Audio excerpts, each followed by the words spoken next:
by Riccardo Dugulin from Brussels. He's a senior analyst and specialises in security threats. He's at the Drum Cussac Group. Thanks for joining us. Do you think that all the signs here point to an act of terrorism? Well, at this moment, as President Putin said, the investigation is ongoing, so it would be premature to say that it was an act of terrorism. However, we are seeing that supporters of the Islamic State group are posting online celebratory messages. This is not via the group's official Twitter channels, but the supporters are posting messages online celebrating the attack.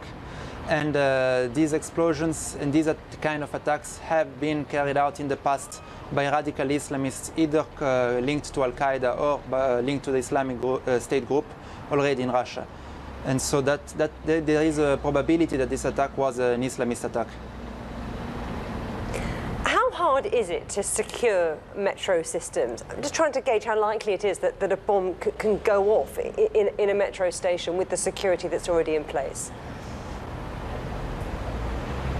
So it's a very complex operation because so the St. Petersburg network of the subway, there are 2 million passengers per day. So it's a very large amount of people traveling every day in the city, and the police cannot control every luggage that passes through the subway system. The police has to control and monitor the supply lines of terrorists, so control the potential explosive making facilities and areas in which weapons can be acquired. This is something that the Russian intelligence services and special police forces are doing in the North Caucasus, as well as throughout the country. And we have seen several police operations in the last weeks throughout Russia. And that's something. And in the future, additional security measures are likely to be implemented, especially concerning the use of technology and technology-enabled cameras to identify potential suspects and potential suspect behavior.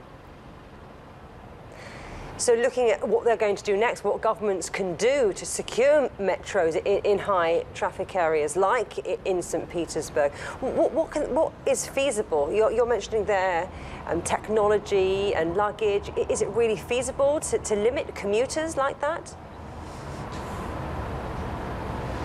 No, it's not about limiting commuters. It's about increasing the intelligence gathering capabilities of the local authorities, and that's something that all Western states and Russia as well are doing.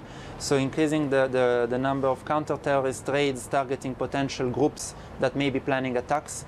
So one step is gathering intelligence about potential attacks or plots to acquire weapons. The second idea is to block the acquisition of weapons, and in soft targets such as transportation hubs, such as metro stations, the deployment of additional police officers that are specially trained to oversee potential suspect attitudes, and that's something that's a general kind of organization that needs to be put in place. And Russia has been dealing with these kind of threats for almost a decade now, so that's something that the government is in the process of implementing and updating. Let's come back to this particular attack in the St. Petersburg metro. What do we know about the nature of the explosions and the explosives themselves? So far, since the investigation is ongoing, there are still some questions to be answered. But what we know is that the blast must have been of a moderate yield, because from the pictures, the wagon was damaged but not completely destroyed. It is likely that the explosive device was containing some shrapnels. This is out of unconfirmed reports. So it may be a nail bomb, which can be homemade, depending on the technical capabilities of the militants doing it.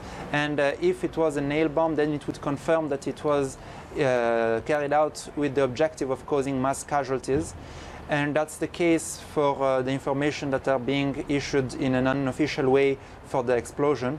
For the device that was diffused, it has been confirmed that it was a homemade device. So that would highlight the fact that it could have been something prepared within the St. Petersburg region, maybe in an apartment or in an apartment building in the area. And that's a tactical operational level that we have seen recently within the last 6 months, that Islamic State-linked militants have tried to do these things. And Russian operations have targeted cells that were in the process of making bombs within Russian population centers.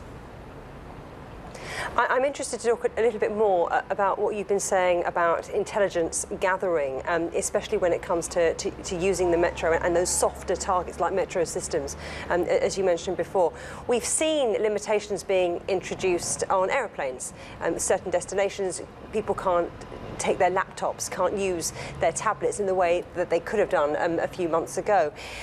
If that kind of measure is going to be introduced on trains, on metros, on metropolitan systems, surely that's going to have a huge impact on the average working person trying to get from A to B, trying to commute to work.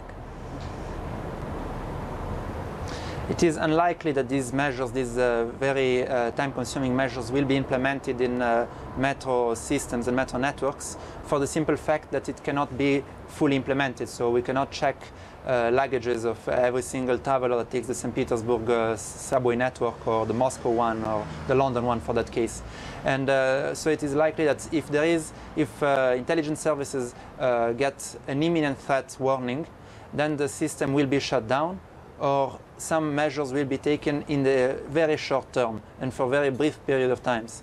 But measures that require time-sensitive issues, such as blocking laptops and blocking some other type of devices, that is more likely to remain the case for airplanes, rather than implementing on large railway networks or transportation hubs, for the simple fact that it would be operationally difficult to implement.